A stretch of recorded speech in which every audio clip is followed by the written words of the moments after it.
Halo sahabat lama pemirsa, apa kabar? Kembali saya Pucari Sali bisa menjumpai Anda dalam program acara Bincang-Bincang, dan pada malam hari ini kita akan memperbincangkan materi dan juga bahasanya menarik, yaitu membahas mengenai kota kosong apakah akan menjadi suatu bentuk ancaman.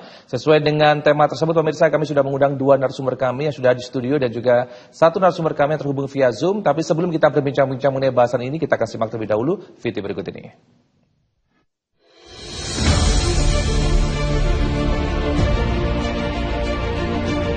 Jadwal pemilihan kepala daerah serentak 2024 kian dekat.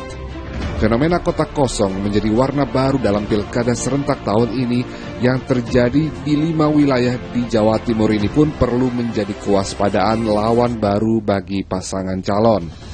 Selain ancaman golput yang angkanya masih tinggi dalam pemilu sebelumnya, kota kosong pun seakan menjadi kewaspadaan baru bagi calon tunggal.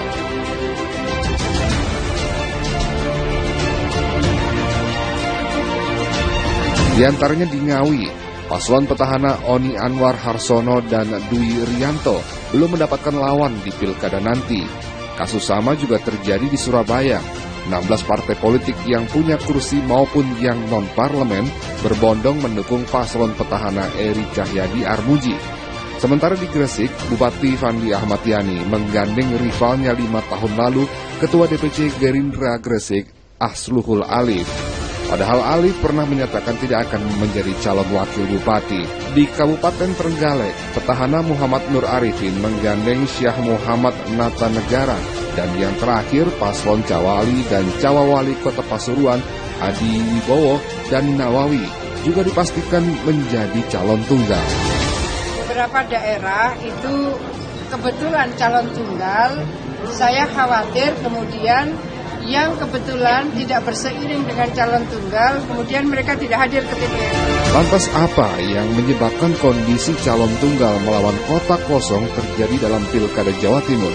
Dan bagaimana para calon kepala daerah yang menjadi calon tunggal ini menghadapi Pilkada 27 November mendatang?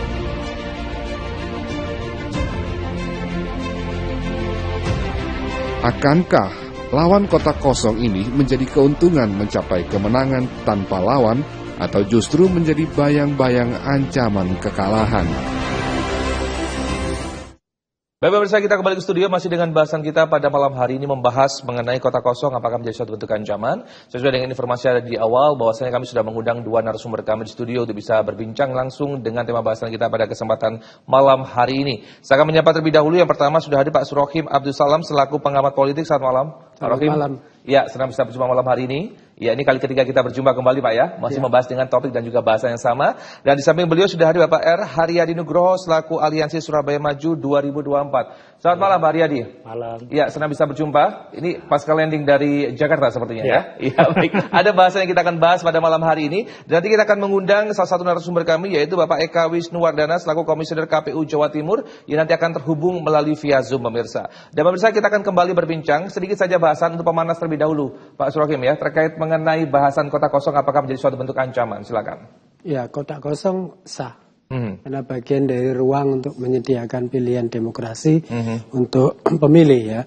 Karena kota kosong itu bisa dipakai untuk meningkatkan kualitas demokrasi sebagai kontrol. Baik. Bisa memberikan evaluasi penilaian, ataupun juga bisa menjadi pengingat ya bagi kompetitornya, bagi yang ada orangnya itu. Tapi secara substansi memang paradoks sebenarnya fenomena ini. Ya, tertuduh yang seringkali sudah sering saya sampaikan, ya ini bagian dari kegagalan partai politik untuk menyediakan kader-kadernya, untuk kader terbaiknya ya untuk bisa bertarung di level pilkada. Karena memang tugas partai politik itu salah satunya adalah menyiapkan kader-kader untuk kontes di pilkada. Sementara ruang itu sebenarnya sudah diberikan oleh Mahkamah Konstitusi. Persyaratannya juga tidak seberat yang lalu. Baik. Tapi faktanya memang masih muncul, dan fenomena kemunculan kota kosong, paslon tunggal di Indonesia pilkada kali ini juga cukup Tidak banyak. hanya Jawa Timur ya? Iya, cukup banyak. Nah, Cukup banyak, cukup saya, kemana-mana. saya tentu berkepentingan agar kemudian fenomena kotak kosong ini ya bisa bermakna, bisa bermanfaat, tidak sekedar sekadar emosi saja, tapi juga bisa meningkatkan rasionalitas kita di dalam pilkada. Baik, kita beralih ke Pak Haryadi. Pak Hari, masih dengan bahasanya yang sama. Kalau kita membahas mengenai kotak kosong ini, bagaimana Anda melihatnya? Nah, ini dalam artian ini perlu jadi kekhawatiran atau suatu bentuk ancaman, Pak? Jadi gini ya, sesuai dengan judul ini ya, ancaman. Kayaknya heboh sekali ancaman itu ya. Kayaknya terlalu hiperbola begitu ya? Gitu. Sebenarnya gini, kita yang di aliansi ini kan tergabung dari 18 relawan ya, relawan yang mana dulu para relawan ini sama-sama satu visi misi, yaitu kecewa kenapa demokrasi di Surabaya yang terkenal sudah aman tentram itu kok seakan-akan mandul, seakan-akan dimatikan kan begitu, dengan adanya pemborongan 18 partai politik kan begitu. Jadi dari awal yang kecil seperti bola salju, lama-lama membesar, bahkan sekarang pun sudah semakin masif gitu loh. Itu. Nah, ini kembali lagi yang kemarin kan ada yang bertanya, kotak kosong ini terus piye, peserta pemilu atau bukan? Kan itu. Artinya kalau peserta pemilu jelas ya, dapat hak dan kewajiban kan, ada dana kampanye dan lain sebagainya. Tapi ini kotak kosong ini sama sekali seperti dianaktirikan, tidak mendapatkan apa segala macam kan. Akhirnya kita berjuang sendiri, berusaha sendiri. Ini yang benar-benar saya juga tidak mengira, ternyata animo dari masyarakat sendiri, dari berbagai golongan sendiri semakin besar. Bahkan ini kita open donasi ya kemarin kecil-kecilan. Dan itu hasilnya fantastis. Ada yang sumbang 50.000, ada yang 10.000, ada yang 5.000. Jadi di sini saya tidak mematok harus berapa, tidak. Sudah saya korela. Dalam arti kalau mereka berniat untuk membantu, berarti ada keniatan juga untuk membantu kotak kosong kan begitu. Untuk membantu demokrasi gitu. Nah, setelah itu terjadi ternyata banyak pengusaha-pengusaha besar yang support. Itu yang saya juga sampai nggak habis pikir juga gitu. Beberapa waktu dekat ini atau sebelumnya begitu? Kemarin dalam seminggu itu beberapa berlangsung. Kemarin seminggu ini beberapa pengusaha besar ya Surabaya itu banyak yang support secara logistik tanpa tendensius apa-apa, tanpa maksud dan tujuan apa-apa. Nah, itu yang saya juga tidak menyangka sebetulnya. Ini sebagai bentuk ketidakpuasan dengan pimpinan sebelumnya atau bagaimana, Pak? Kalau yang untuk masyarakat ya, kalau yang untuk masyarakat mungkin sebagian besar memang ketidakpuasan kan itu dengan kepemimpinan yang sebelumnya gitu loh. Itu. Kalau untuk yang pengusaha yang memang dia memang pure bantu untuk masyarakat untuk menegakkan demokrasi. Gitu.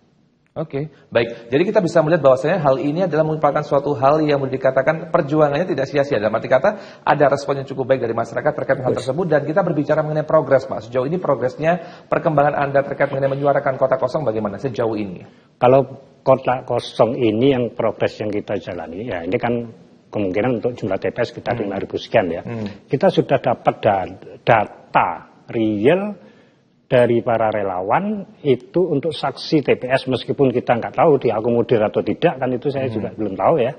Cuma kita perjuangkan untuk itu. Setidaknya ada sudah 3.500 masyarakat yang rela tanpa dibayar saksi pun mereka stay di TPS untuk memantau jalannya jalan pemilu ini. Berapa diulang kembali jumlahnya, Pak? Sekitar 3.500. 3.500. Ya. Kita sudah membuka posko-posko curhat artinya di berbagai wilayah. Ini kita fokusin Surabaya ini ya? Ya, Surabaya. Berbagai wilayah itu ada 5 sesuai dengan dapil. 5 dapil kita ada posko curhat. Karena kenapa? Karena sampai detik ini KPU pun belum ada sosialisasi sama sekali mengenai kotak kosong. Apa itu kotak kosong gitu loh. Nah, ini masyarakat kan banyak yang nggak tahu.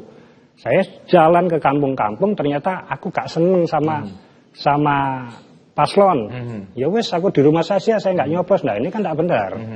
Artinya kita harus bersama-sama untuk. Jadi akhirnya golput nanti. Iya, bersama-sama bertugas. Ayo jangan golput. Nek gak seneng ini sudah disediakan wadahnya, yaitu kolom tidak bergambar itu tadi. Baik. Gitu loh. Jadi ada perbedaan. Dan ini perlu kita sosialisasikan kembali, Pak. Ya, ada perbedaan cukup mendasar antara golput dengan membela kota kosong nih ya, Iya. mengeluarkan kota kosong ya. Betul. Jadi kita akan sambung lagi perbincangan kita. Kita harus break dulu sejenak, Pak Rohim dan juga Pak Hari. Pemirsa, Anda jangan beralih kemana-mana karena kami akan segera kembali tentunya setelah bersama-sama berikut ini.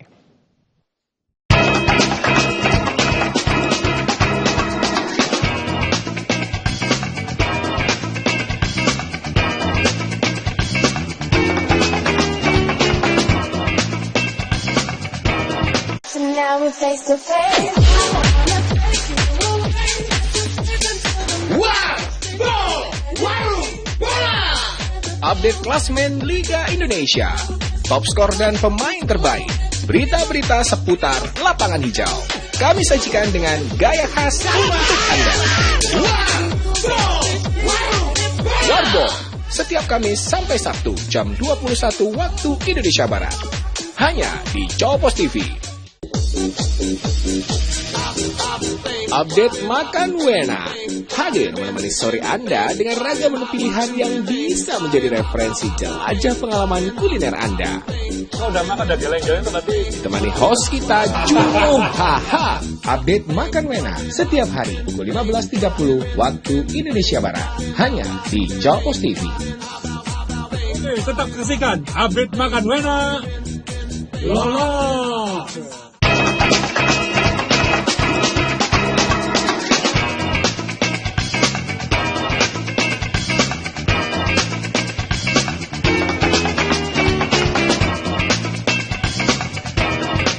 Ya, terima kasih pemirsa, Anda masih bersama kami dalam program acara Bincang-Bincang, masih dengan bahasa yang serupa, yaitu kota kosong apakah menjadi suatu bentuk ancaman. Kita kembali berbincang-bincang, mohon maaf sedikit saya informasikan ternyata salah satu narasumber kami berhalangan via Zoom, begitu ya, Komisioner dari KPU Jatim berhalangan untuk bisa berbincang pada malam hari ini. Kita akan sambung dengan dua narasumber kami, dan kita kembali Pak Surofim terkait mengenai bahasan kota kosong ini. Nah, ini kembali pada fenomena yang sudah ada, ini kan semakin merebak begitu Pak, dalam arti kata tidak hanya di Surabaya saja, beberapa kota di Jawa Timur juga mengalami hal serupa. Nah, ini kembali lagi seperti Anda katakan tadi, saya mengutip ada beberapa kata yang Anda katakan bahwasanya ini karena kurangnya kaderisasi yang kurang baik begitu dari satu partai politik. Padahal pesta demokrasi namanya pesta, itu pasti adanya persaingan dan juga adanya apa ya Pak, gemerlap dalam proses pemilihan secara umum begitu Pak. Tidak hanya satu kandidat saja atau satu paslon saja, tapi juga mungkin lebih dari 2 atau bahkan 3 paslon yang sudah ada. Nah, tanggapan Anda secara personal silakan Pak.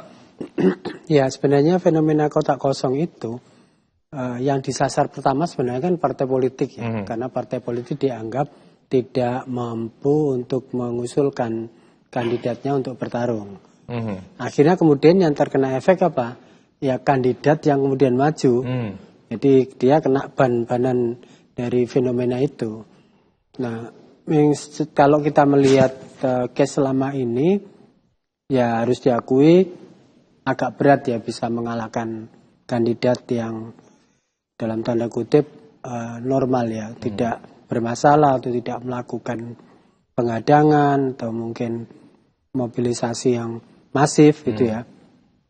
Tapi ya sekali lagi, andaikan kemudian kotak kosong itu bisa menang, 50% dari daftar pemilih yang hadir itu ternyata tidak menyetujui, menurut saya itu pukulan yang telak ya.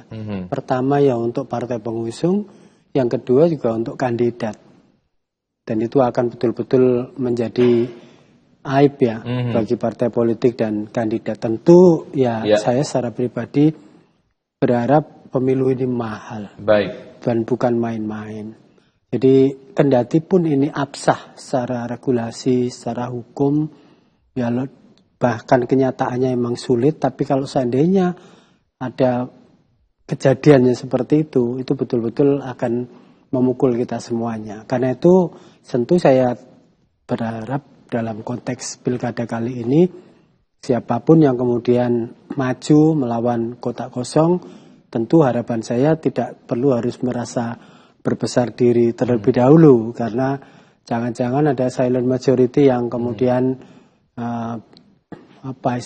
menyampaikan speak up gitu ya, mengekspresikan apa yang selama ini kekecewaannya, walaupun bukan kepada kandidat tapi mungkin kepada pihak-pihak yang saya sebut tadi itu. Sehingga apa Pak ini Pak? Ya menurut saya sesungguhnya itu berbahaya. Menurut saya ya berbahaya.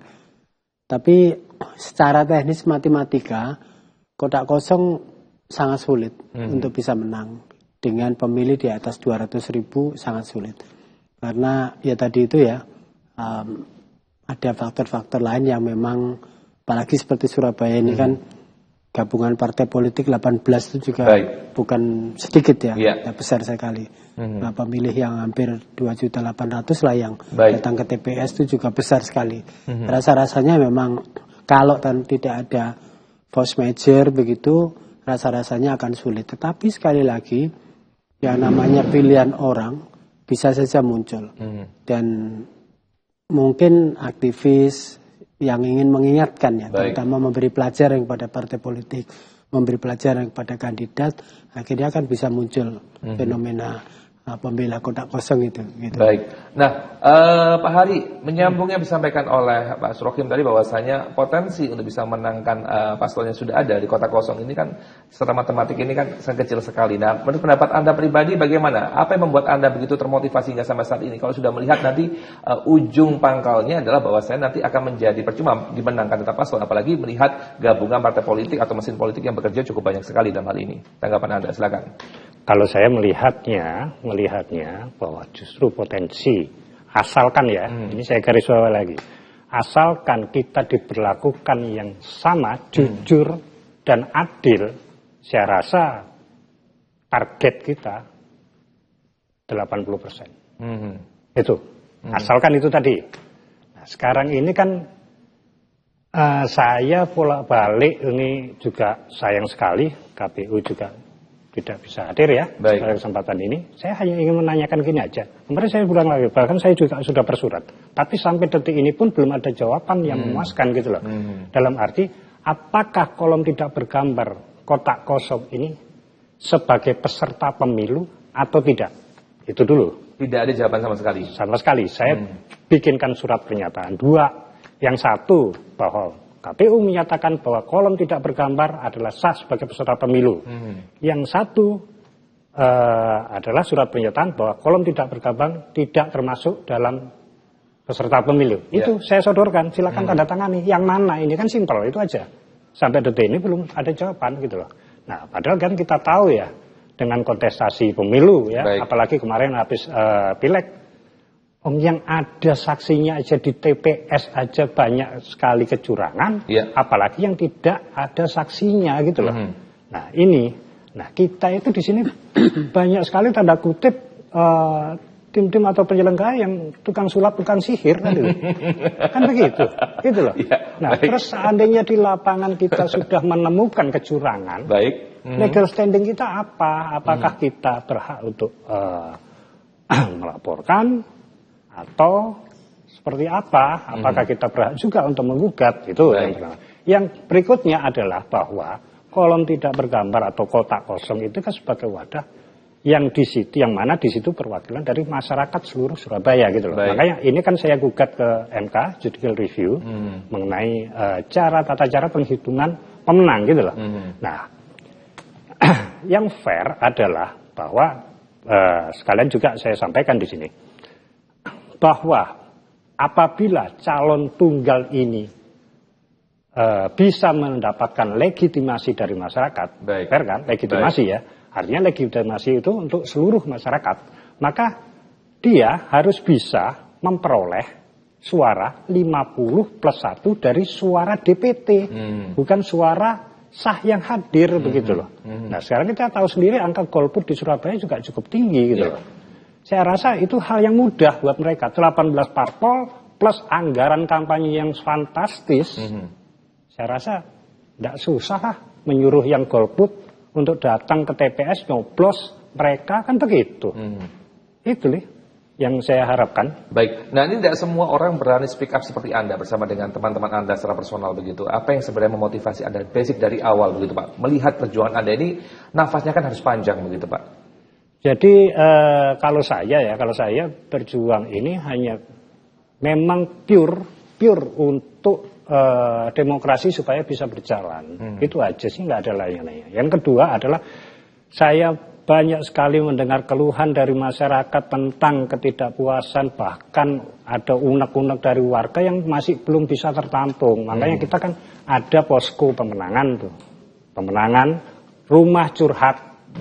Istilahnya, rumah curhat di berbagai wilayah berdapil. Artinya rumah curhat ini terbuka lebar bagi masyarakat, siapa saja yang mau datang ke situ, mau meminta penjelasan seperti apa sih kotak kosong. Bahkan kita juga akan menerima aspirasi dari warga apabila masih ada dari warga yang belum puas gitu. Baik. Jadi yang belum terselesaikan dari Eri Armuji, coba kita bantu selesaikan. Baik, kita harus break kembali sejenak Pak Hari dan juga Pak Suroki. Pemirsa, Anda jangan beralih kemana-mana karena kami akan segera kembali tentunya setelah pesan-pesan berikut ini.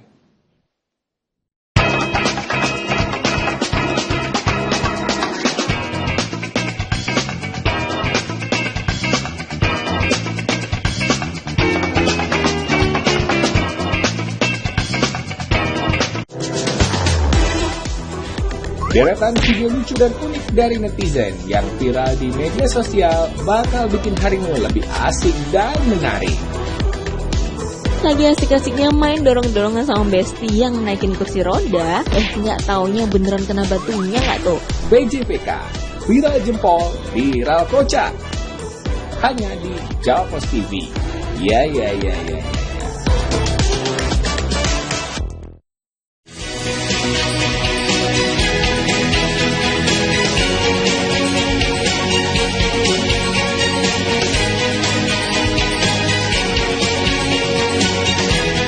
Sifa, herbal berkhasiat tinggi yang sudah terbukti dan tidak diragukan lagi manfaatnya.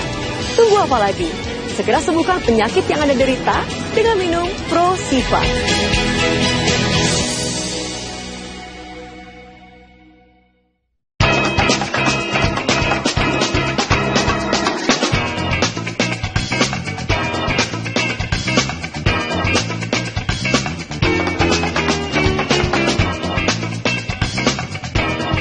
Ya, baik pemirsa, kita kembali berbincang mengenai bahasan kita pada malam hari ini. Saya ingin menembak kembali kepada Pak Surohim terkait mengenai bahasan kota kosong ini. Apakah kota kosong bisa dianggap Pak sebagai bentuk protes politik yang sah atau malah merugikan proses demokrasi yang sudah ada?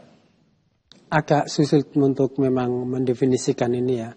Kalau kita bicara kota kosong sebagai peserta pemilu, faktanya memang tidak ada yang mengusung. Dan untuk menjadi peserta pemilu itu kan ada partai pengusung ya. Jadi memang itu sengaja disediakan oleh regulasi dalam rangka untuk menampung, jangan sampai kemudian nanti kalau tidak ada lawan lalu otomatis jadi begitu. Sehingga kan ada peluang kalau seandainya ada yang tidak setuju itu memenuhi persyaratan bisa menggagalkan keinginan ini. Jadi ya sebenarnya tujuannya baik untuk hadang orang-orang jelek yang kemudian ingin menjadi pemimpin publik kan begitu. Kalau seandainya orangnya di sini jahat, orangnya tidak baik, lalu kemudian yang memilih kotak kosongnya ini masif dan lebih dari 50% yang datang ke TPS dan memenangkan kontestasi itu, ini kan gagal dia. Kalau sekarang regulasi dan kesepakatan ini kan sampai setahun dijabat oleh PJ, baru kemudian nanti ada pemilu lagi. Keluar uang lagi negara untuk itu ya. Jadi memang budget lagi. Jadi situasinya memang seperti itu. Sehingga ya bagi saya memang kotak kosong itu bagian dari ya tadi itu untuk menjadi katalis hak demokrasi seseorang yang namanya memuaskan semua orang. Tidak akan mungkin kan, pasti ada orang yang kemudian tidak suka, tidak setuju, ada yang motifnya macam-macam ya, ingin memberi kritik, ingin memberi catatan macam-macam. Nah itu disediakan ruang itu. Makanya sekali lagi justru yang patut difikirkan, direfleksikan lebih dalam oleh para kandidat dan partai pengusung itu adalah andai kandidat itu kemudian kalah oleh paslon, itu menurut saya malunya 7 turunan itu. Jadi ini malu sekali dan itu aib yang besar menurut saya. Betul. Karena sampai kalah dengan yang tidak ada orangnya itu, maka berhati-hatilah bagi siapa saja. Maka saat ini kan saya sebut jangan keburu besar kepala. Anda sedang di challenge ini oleh orang-orang yang mungkin memberi catatan. Motivasinya kan bisa macam-macam motifnya ya. memberi catatan, memberi koreksi, tidak suka, atau mungkin bahkan yang lainnya. Nah karena itu justru menurut saya bekerja keras. Makanya di demokrasi elektoral desa itu kadang-kadang pinter juga supaya tidak melawan kotak kosong yang dimajukan istrinya. Jadi ada lawannya. Nah itu juga sama demokrasi prosedural seperti itu, walaupun substansinya yang dimau tidak seperti itu. Termasuk pilkada. Kerabatnya sendiri ya bermain sama boneka sebagai bayangan dan boneka itu. Tapi kembali lagi kepada tema kita kota kosong apakah menjadi ancaman? Menurut Anda pribadi memang menjadi ancaman, tapi bagi mereka petahana atau incumbent yang sudah berhasil memimpin sebelumnya ini boleh dikatakan bahwasanya mereka pasti sudah ancang-ancang nih Pak. Pasti mereka sudah menghitung elektabilitasnya dan juga bisa menghitung survei dan sebagainya begitu. Nah ini akan menjadi effort yang sangat luar biasa bagi Pak Hari dan juga bersama rekan-rekan dalam menyuarakan kota kosong. Memang ada respon yang sangat luar biasa, tapi apakah sesignifikan atau sebesar atau semasif bagi mereka yang mendukung dari pasangan atau paslon incumbent atau boleh dikatakan yang petahana ini? Tanggapan Anda? Iya, saya mengatakan bahwa kalau pemilihnya itu lebih dari 200.000, rasa-rasanya butuh effort yang luar biasa. Mengalahkan paslon, apalagi kalau kemudian ada prasyarat-prasyarat yang saya sebut tadi tidak terpenuhi. Artinya dia tidak menghadang paslon lain yang potensial untuk maju. Tingkat kepuasan incumbent di atas 75%, tidak sedang ditangkap oleh KPK atau terlibat asusila. Dukungan partainya juga kuat. Rasa-rasanya secara matematika saya katakan sulit. Tapi sekali lagi itu kan hitung-hitungan matematika politik yang bisa berubah setiap saat, dinamikanya cukup tinggi. Tetapi sekali lagi berhati-hatilah yang sedang melawan kotak kosong. Kenapa? Karena Anda sedang dinanti kalau sampai ada variabel momentum tadi yang kemudian bertemu. Ada force major yang kemudian menghantam kandidat dan akhirnya kemudian masif dukungan publik terhadap kotak kosong, bersiap-siap malu 7 turunan. Karena melawan yang tidak ada wujudnya begitu ya. Iya. Tapi sekali lagi kalau kita melihat Pak Hari ini kalau saya lihat begini Pak ya, kalau saya kacamata saya pribadi bahwasanya menang kalah urusan belakang. Yang penting Anda ingin menyuarakan terlebih dahulu terkait mengenai aspirasi dari masyarakat yang sudah ada begitu. Ingin mendapatkan suatu pilihan lainnya selain pilihan yang sudah ada. Begitu ataukah ada tanggapan lainnya Pak Haryadi? Bukan menang kalah urusan belakang, menang kalah harus menang. Oh baik, harus menang. Optimis ya, iya harus optimis lah. Gitu. Jadi ya itu tadi yang kembali yang saya katakan tadi bahwa ini regulasinya itu yang carut marut itu loh. Seperti apa? Kalau bukan dinyatakan sebagai peserta pemilu, tapi kok juga ditetapkan apabila mendapatkan suara yang lebihan, diberikan nomor urut. Ada di kertas suara, dicoblos, kan begitu. Nah ini kan secara logika akal sehat ya, akal waras kan itu kan harusnya itu juga sebagai peserta pemilu gitu loh. Cuman regulasinya PKPU-nya seperti apa, itu yang sampai dengan hari ini pun kan masih belum tahu gitu loh. Apakah kita juga berhak mengajukan gugatan perolehan suara atau apa kan begitu. Nah kalau sekarang seperti yang regulasi yang sekarang bahwa menang dihitung dari suara sah yang hadir. Kalau angka golputnya tinggi, yang hadir cuman kader partai saja, ya wis menang, nggak usah ada pemilu kan begitu. Langsung saya tunjuk anggaran puluhan miliar, ratusan miliar bahkan sudah dibagikan ke rakyat semua sesuai DPT masing-masing, selesai. Selesai kan gitu. Kalau memang yang paslon yang satunya itu memang berambisi sekali mau jadi, sudah Anda saya tunjuk sudah. Dana anggaran semua untuk pilkada yang di Surabaya bagikan ke rakyat semua, gitu loh. Gitu. Nah, kenapa saya yakin di sini? Karena ini sudah masif. Mungkin insya Allah ya, akhir bulan ini kita ada semacam munas yang mana perwakilan dari kotak kosong di seluruh Indonesia itu akan kita kumpul bersama di Surabaya. Baik. Gitu. Oke, kita sambung kembali, kita masih ada waktu sedikit Pak Surakim, saya ingin tanya pendapat Anda kembali terkait mengenai jangka panjang Pak, jika kota kosong ini terus menjadi pilihan dominan dalam beberapa pemilu mendatang, apa yang akan terjadi Pak? Tidak sehat, partai politik tidak berfungsi, kandidasi nihil, dan pukulan demokrasi yang luar biasa itu. Jadi kalau sampai kemudian fenomena ini merebak, dibubarkan saja partai politik itu. Tidak ada gunanya, tidak ada fungsi. Ekstrimnya seperti itu. Baik. Tentu ini akan menjadi pelajaran. Menurut saya tidak elok lah sekelas kota Surabaya dengan jumlah penduduk yang hampir 3 juta, masa sih tidak ada yang kemudian layak dicalonkan. Anda itu membangun partai politik itu ditugasi untuk apa kalau kemudian tidak menyiapkan kader-kadernya itu. Itu kan kemudian jadi dongkol ya masyarakat itu. Nah, akhirnya orang kemudian ya tadi itu ya, semangatnya bagi-bagi kekuasaan, semangatnya untuk kartel politik, begitu-begitu yang menurut saya memang itu bagian dari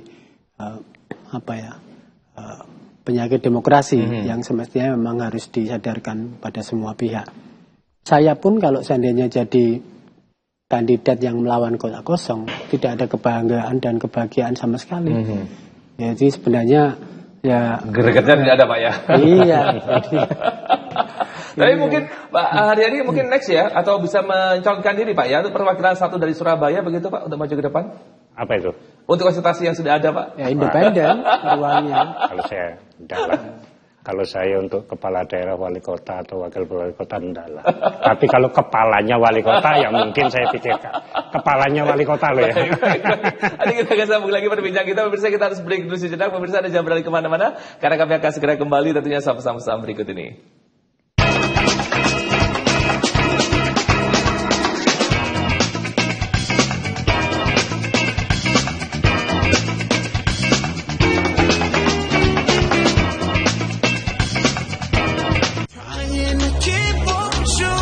Saksikan Otomadness, program acara yang menghadirkan informasi seputar dunia otomotif di Indonesia.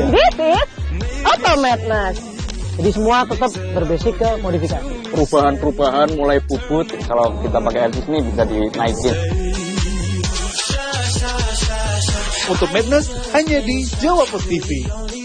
Otomadness, your automotive and lifestyle TV show in Indonesia.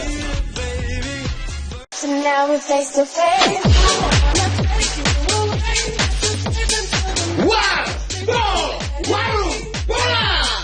Update klasmen Liga Indonesia, top skor dan pemain terbaik, berita-berita seputar lapangan hijau. Kami sajikan dengan gaya khas untuk Anda.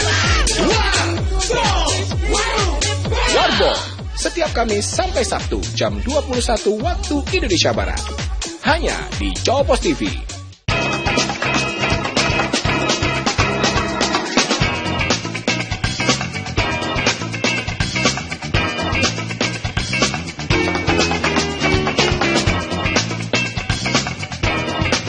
Ya, baik pemirsa, terima kasih Anda masih bersama kami dalam program acara Bincang-Bincang. Masih bersama saya Puja Rizali. Kita membahas kembali mengenai permasalahan kota kosong, apakah bisa menjadi suatu bentuk ancaman. Kita beralih ke Pak Haryadi, sama menyisakan beberapa pertanyaan untuk Pak Haryadi ya, terkait mengenai menurut Anda bagaimanakah memilih kota kosong dapat mempengaruhi perubahan politik atau sosial di masa depan, Pak? Kalau untuk perubahan politik itu saya harapkan dengan adanya fenomena yang sekarang ini untuk kota kosong di Surabaya. Saya harap ini yang terakhir lah yang terjadi ya di Surabaya pada khususnya, di seluruh wilayah Indonesia pada umumnya. Karena gini, partai politik itu kan ada anggaran yang namanya Banpol ya, yang bersumber dari BPD. Yang mana Banpol itu kan untuk melatih, untuk mengkaderisasi daripada partai itu. Tapi kalau selama bertahun-tahun ini dengan Banpolnya sekian ratus juta, bahkan ada yang sudah mencapai miliar, itu dengan nol tanpa ada kader sama sekali, ini kan lucu gitu loh. Nah, basicnya untuk berkaderisasi untuk mencalonkan ini apa? Apakah kemampuannya atau isi tasnya, kan itu yang terjadi gitu loh. Nah, meskipun dia mampu, dia sudah layak lah untuk pasangkan dicalonkan tapi isi tasnya kurang ya juga nggak dilirik. Baik. Apakah dengan tindakan yang sudah dilakukan saat ini bersama dengan tim Anda begitu memberikan dorongan secara khusus kepada partai politik untuk bisa menyiapkan kandidat yang lebih berkualitas untuk mendatang begitu? Bahkan sebelum pendaftaran kemarin kita coba usulkan beberapa calon yang menurut kami semua itu memang sudah layak ya. Baik. Tapi ya tetap sama saja elit yang berkuasa untuk rekomnya gitu loh. Nah, cuman ini kan yang saya apresiasi betul ini sebenarnya gini Mas. Jadi dengan adanya kotak kosong itu kan suatu mahakarya besar sekali oleh Heri dan Armuji. Baik. Saya salut. Karena apa? Dengan pemburongan 18 parpol itu mereka sudah bisa menciptakan satu wadah khusus untuk masyarakat gitu loh. Coba kemarin itu 18 parpol nyalonkan semua. Iya. Kan 18 calon. Misal. Nah, itu pemilihan di bawah juga bingung. Iki sopo. Yeah. Kalau ini kan enggak seneng ngambil RG, ya wis coblosan ini. Berarti wadahnya sudah jelas 2. Nah, itu mahakarya yang sangat besar gitu loh. Yang patut kita syukuri gitu loh. Kalau tidak ada mahakarya RG ya mungkin masyarakat kalau juga selama ada kotak kosong begitu berarti otomatis potensi untuk golput semakin tinggi begitu ya. Iya, betul gitu loh. Kalau ini kan saya harapkan angka golput semakin kecil gitu loh. Dan ini kan ya kita buat ini politik sukacita, politik yang gembira lah. Baik. Dalam arti apabila kotak kosong menang, semua akan senang. Kenapa saya bisa katakan itu? Kalau kotak kosong menang, tahun depan penyelenggara pemilu oleh anggaran mana? Baik. Nah, partai politik tahun depan dapat rekom lagi, memberikan rekom lagi, ya kan? Nah, lantas untuk kader-kader partai yang di tingkat PAC sama ranting tahun depan nyambut gawe mana seneng semua. Masyarakat itu juga gitu, masyarakat pun juga tanda kutip ya ini ya mungkin ada mendapatkan sesuatu atau apa kan gitu. Seneng Mas. Tahun depan oleh mana gitu. Kayak lek iso ben tahun kan gitu. Jadi annual ya. Annual activity ya. Jadi kita bersyukur lah ini. Makanya kita buat pemilu kali ini khususnya di Surabaya yang sudah damai ini, ayo kita buat pemilu yang sukacita. Baik. Bagaimana caranya? Ya nyoblos kotak kosong, menangkan kotak kosong, cek oleh bayaran maneh itu loh. Baik, itu yang sering ada gaungkan begitu. Iya, di tengah-tengah masyarakat publik. Dan bagaimana tanggapan mereka, Pak? Ya, pertama agak bingung kan, karena aku gak seneng, cuman semalas teko wis. Loh jangan, kalau Anda tidak datang itu rawan tanda kutip untuk diselewengkan suaranya, hak suaranya kan begitu. Tapi kalau datang milih kotak kosong, meneh oleh mana? Saya jadi penasaran Pak Haryadi, ini kira-kira sosialisasi yang dilakukan bersama dengan tim Anda ini bagaimana saat ini? Itu Anda bagi-bagi begitu atau memang tiap hari satu kelompok begitu akan datang ke daerah-daerah tertentu atau bagaimana? Sudah ada jadwal secara khusus atau bagaimana? Ini bagi-bagi apa maksudnya? Sosialisasi terkait mengenai kotak kosong ini? Iya. Saya pikir bagi-bagi bingkisan. Enggak, kita enggak ono duitnya Mas. Baik, bagaimana? Nah, kalau kita memang sudah ada terjadwal dalam arti hari ini jam sekian di kelurahan mana kita datanglah door to door ke warga. Kita sampaikan karena warga sendiri juga bingung terutama yang di bawah yang tanda kutip ya yang mereka apa? PSA atau apa itu ya. Itu mereka wis pilihan iki rek gak milih iki aku mending gak nyambut gawe. Nah, itu hal yang salah dan ini saya dapatkan di bawah itu penyesatan opini gitu loh. Bahwa ada itu banyak itu ojo nyoblos kotak kosong itu gak ono programnya. Nah, ini kan sudah pengirikan opini yang menyesatkan gitu loh. Nah, padahal ini anggaran APBD 2025 sudah diketok. Jadi ndak ada wali kota dipimpin PJ atau wali kota definitif tetap program ini berjalan gitu loh. Ndak ono ceritane gitu loh. Wong sing bayari bukan paslon kok, bukan petahana. Ya dari uang kita sendiri kan gitu. Dari uang rakyat sendiri. Tapi kan tidak mudah Pak, maksudnya untuk bisa memberikan sosialisasi kepada mereka yang mohon maaf yang memiliki tingkat pendidikan yang terbatas begitu ya. Sehingga pasti otomatis agak sedikit ngoyo gitu menyampaikan hal-hal semacam seperti ini. Dibandingkan pada saat di awal begitu mereka sudah mendapatkan beberapa, tadi saya katakan ya tidak semua, tapi saya katakan mungkin ada beberapa hal-hal tertentu yang dijanjikan oleh paslon yang sudah ada kepada mereka secara personal dan sebagainya. Bagaimana Anda mencoba menyiasati hal tersebut? Sebenarnya yaitu tadi. Yang pertama, nek milih kotak kosong, enak nyambut kayak mana. Itu ya. Yang kedua, bahwa yang trader selama ini bahwa iki lek gak milih petahana kok aku gak nyambut kayak mana, itu hal yang salah. Yang ketiga, ini kemarin malah yang lebih heboh lagi yang urusan apa itu, outsourcing apa itu ya, yang tenaga honorer ya itu, yang dipotong sampai sedemikian besarnya itu. Itu real seperti itu. Nah, yang ini yang kerjaan saya agak ringan.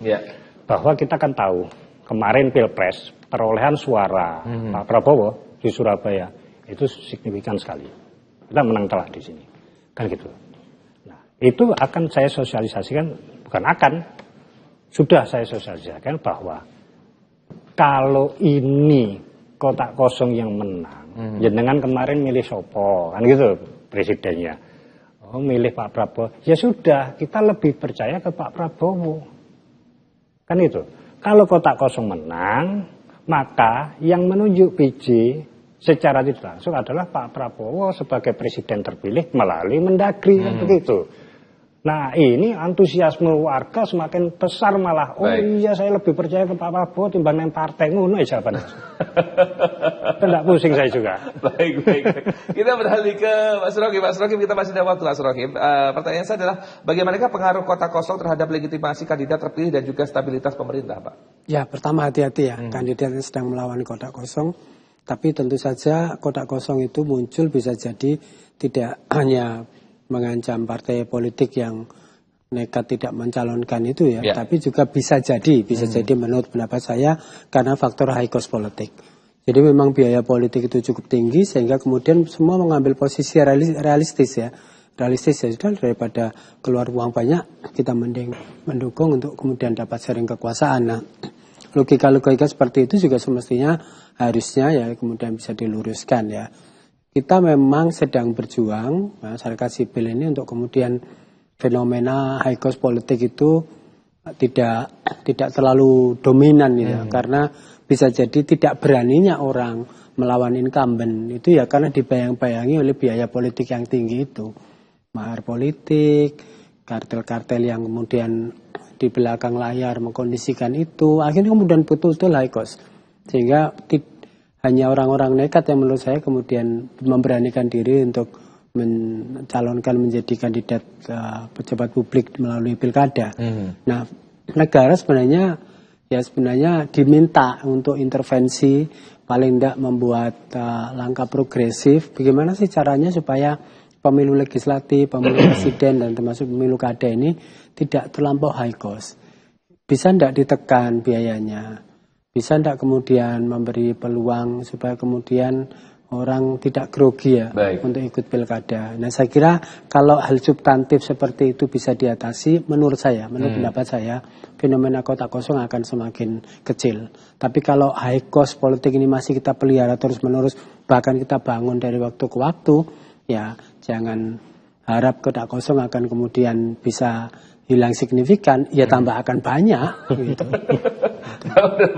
Ada penekanan itu intonasi ya, akan tambah banyak begitu. Baik, kita harus beri kembali sejenak pemirsa, kami akan share kembali tentunya setelah pesan-pesan berikut ini.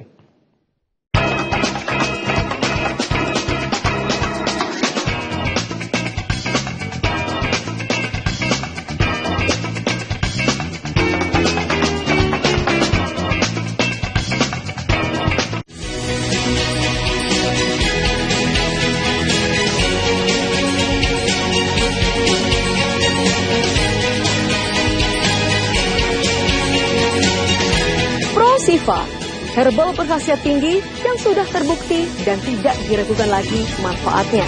Tunggu apa lagi? Segera sembuhkan penyakit yang Anda derita dengan minum Prosiva.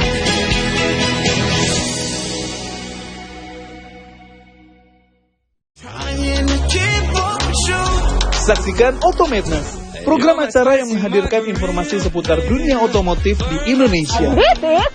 Automadness. Jadi semua tetap berbasis ke modifikasi. Perubahan-perubahan mulai bubut, kalau kita pakai RCS ini bisa dinaikin. Automadness hanya di Jawa Post TV. Automadness, your automotive and lifestyle TV show in Indonesia.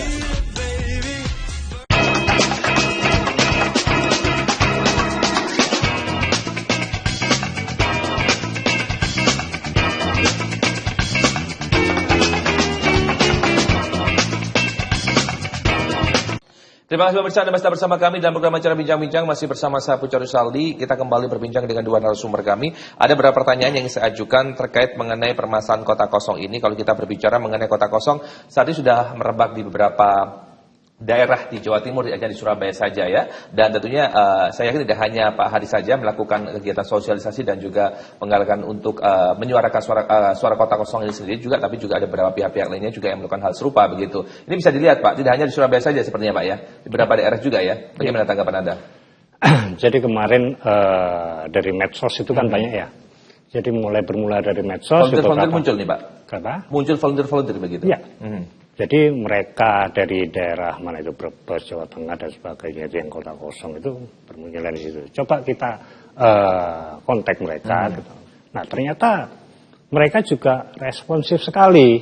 Langsung kita adakan satu grup ya, grup WA. Gitu. Mereka sudah tergabung ini di sini. Jadi 39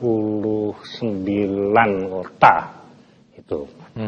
Sama, mereka juga merasakan kekecewaan itu. Jadi ini kan trennya itu kan tambah lama kok tambah tinggi ya dari yang sebelum-sebelumnya kan gitu. Nah ini ada apa sebenarnya?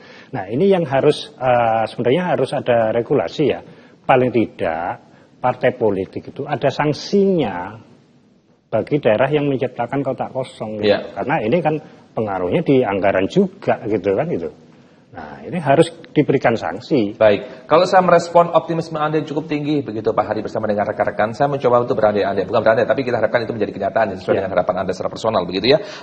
Semuanya jika kota kosong ini menang, menurut Anda kira-kira apa yang harus dilakukan oleh pemerintah atau KPU untuk merespon aspirasi pemilih?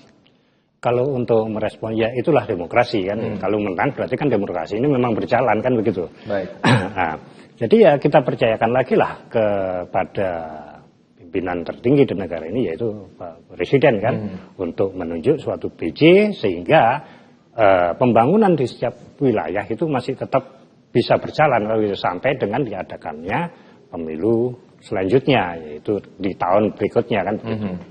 Itu sih. Oke, kalau semuanya apa harapan Anda setelah pemilih memilih kota kosong dalam jumlah yang besar nih Pak ya? Apa yang Anda inginkan dari partai politik atau kandidat ke depannya nih Pak?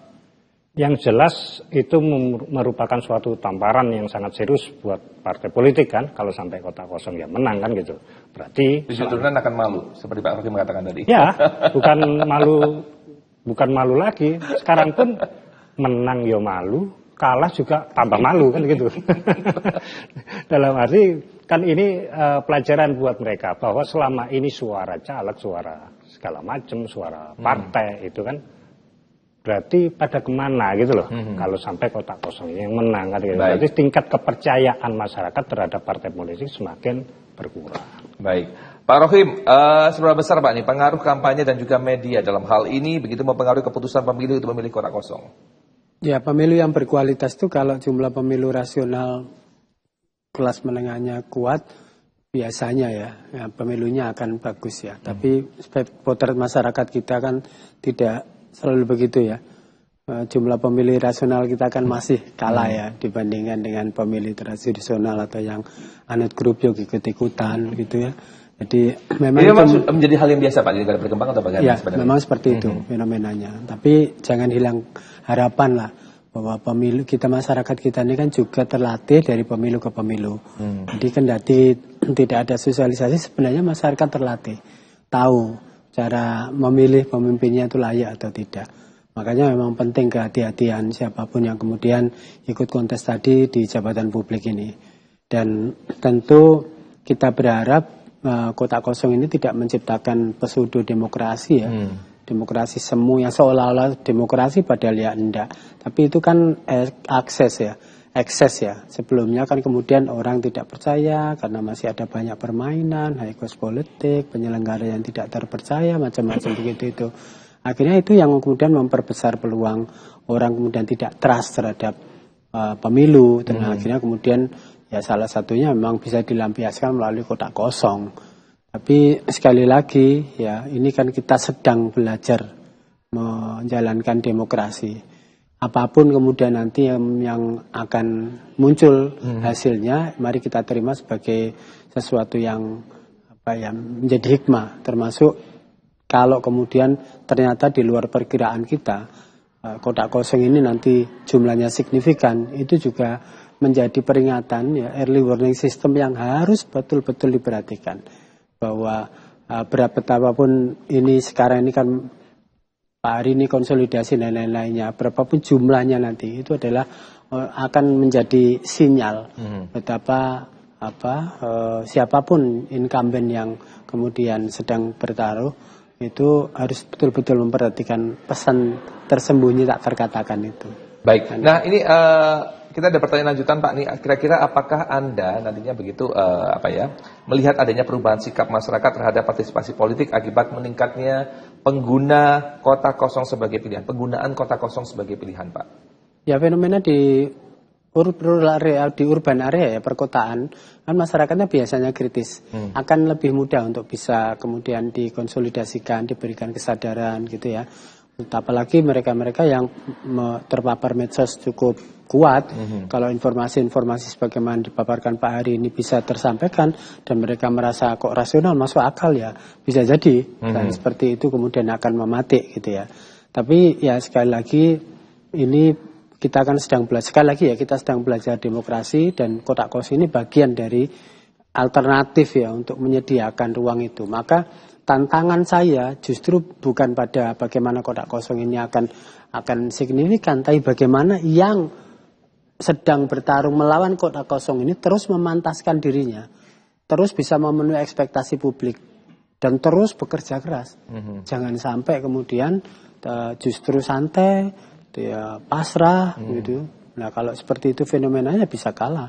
Tapi sekali lagi politik ini memang perlu kita beri catatan, termasuk juga kehadiran fenomena kotak kosong ini kalau kemudian menjadi gerakan yang masif, bagian dari upaya untuk mengoreksi pejabat-pejabat incumbent, ya akhirnya akan menjadi fenomena baru di kita. Dan yang kekhawatiran saya itu ya tujuan utama dari pemilu ini kan akhirnya tidak tercapai. Baik. Gitu. Jadi nanti Pak Hari menorehkan sejarah begitu Pak ya terkait mengenai bagaimana kota kosong begitu. Saya melihat perlahan tapi pasti begitu rekan-rekan Anda datang bermunculan begitu menunjukkan bahwa saya kekompakan sangat luar biasa. Pertanyaan saya cukup simpel, bagaimana cara Anda untuk bisa merekrut volunteer dan juga tim khusus Anda begitu untuk bisa menyuarakan terkait mengenai membela kota kosong ini. Silakan. Ya jelaskan kita samakan dulu visi misinya ya. Samakan dulu tujuannya. Kalau di sini tujuannya untuk berjuang demi menegakkan demokrasi untuk masyarakat, ayo kita tampung. Tapi kan ada juga beberapa yang tujuannya melenceng sudah. Ya tanda kutip ya, jualan lah segala macam sudah keluar kamu.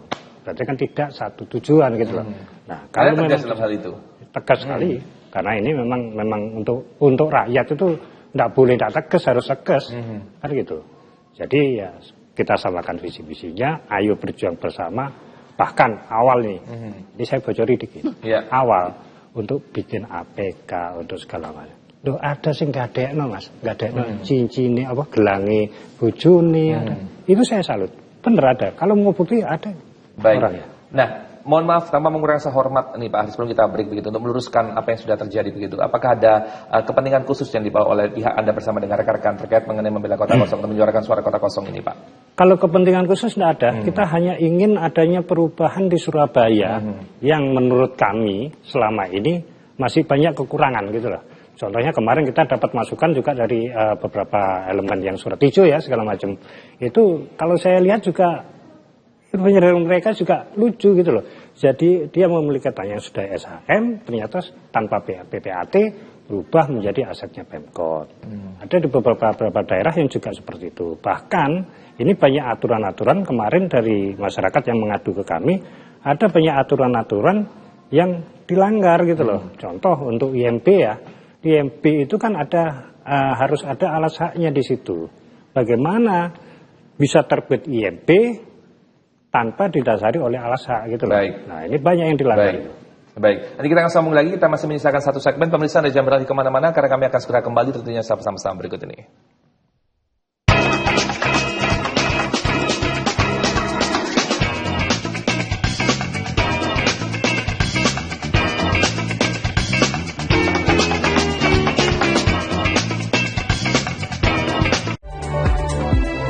Mengawali aktivitas hari Anda, kami hadirkan bincang seputar dunia kesehatan bersama dengan dokter-dokter ahli di bidangnya. Ispa itu sendiri bisa menyebabkan yang pertama itu tadi ya batuk, pilek ringan. Jadi dengan update Sehat Pagi, Senin hingga Jumat pukul 6 waktu Indonesia Barat di Jawa Post TV. So now we're face to face.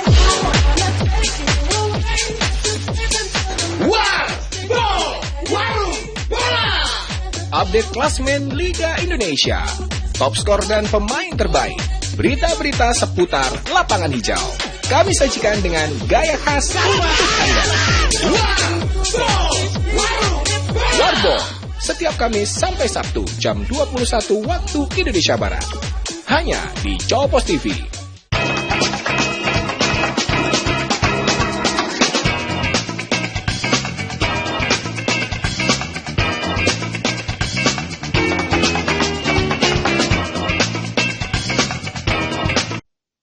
Pemirsa, tiba kita pada segmen terakhir di program acara Bincang-Bincang, masih bersama saya Puca Rusali. Kita masih menyisakan waktu untuk Anda begitu, dan juga untuk mengetahui terkait mengenai bahasan kita, apakah kota kosong menjadi suatu bentuk ancaman. Kita kembali ke Pak Hari. Pak Hari, apa pandangan Anda tentang pemilih yang masih ragu dalam hal ini untuk bisa memilih kota kosong? Apakah argumen utama yang Anda untuk meyakinkan mereka, argumen utama Anda lebih tepatnya untuk bisa meyakinkan mereka?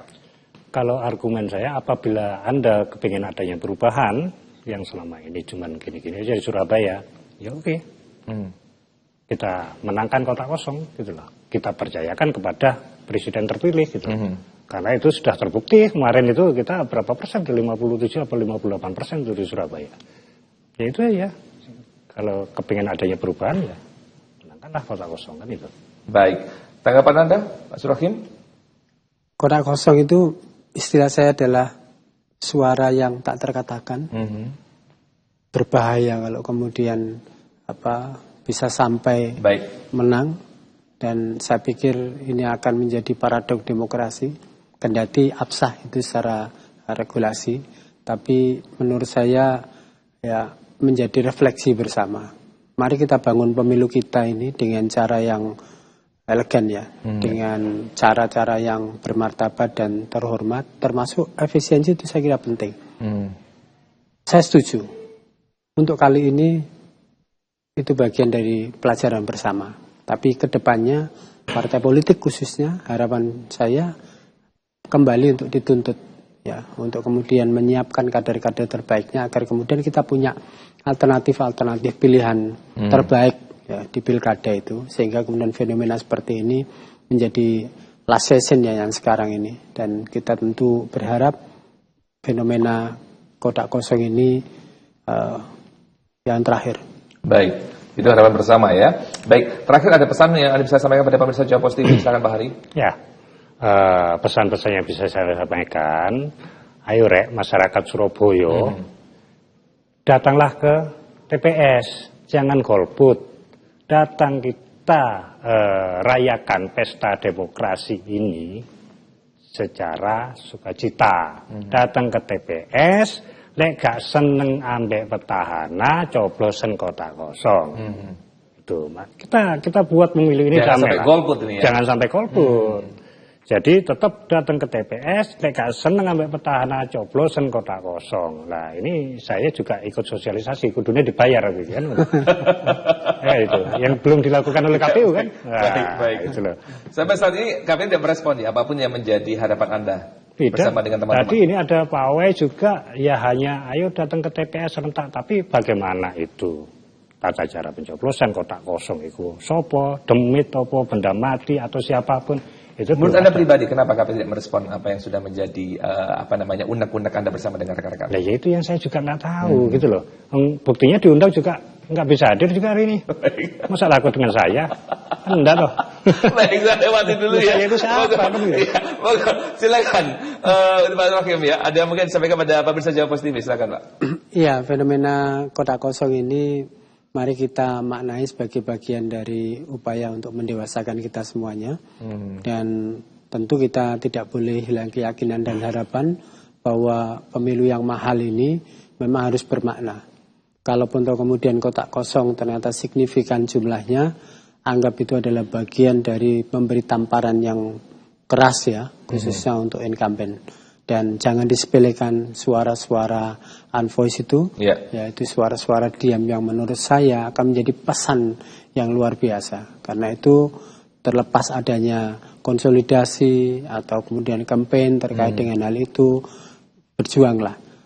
Yang ada isinya ini, bahwa kandidat-kandidat itu sedang di-challenge oleh publik bahwa Anda layak, Anda patut, dan tentu saja bisa mengakomodir dari kepentingan orang-orang yang memberanikan diri untuk memilih kotak kosong itu. Baik, luar biasa. Saya ucapkan terima kasih banyak atas waktunya Pak Hari, terima kasih banyak. Boleh tambah satu lagi? Ya, ada lagi, silakan Pak, singkat saja. Jadi saya hanya berpesan kepada petahana yang bertarung. Jadi kalau Anda ingin mendapatkan legitimasi dari masyarakat Kota Surabaya, meskipun aturannya masih belum ada, maka tunjukkan Anda bisa memperoleh 50+1% dari suara DPT warga Kota Surabaya yang ada. Itu baru hebat. Oke, baik. Terima kasih banyak Pak Ari, senang bisa berbincang dengan Anda, Pak Srohim, senang bisa berbincang dengan Anda. Kita ketemu lagi kesempatan dan sukses untuk Anda berdua. Baik, pemirsa, tiba kita pada penghujung acara. Akhir kata saya Puja Rusali mewakili kru kerabat kerja yang bertugas mengucapkan banyak terima kasih atas perhatian Anda dan jangan lupa menyaksikan Jawa Pos TV, independen, respect, menghibur. Selamat malam dan sampai jumpa.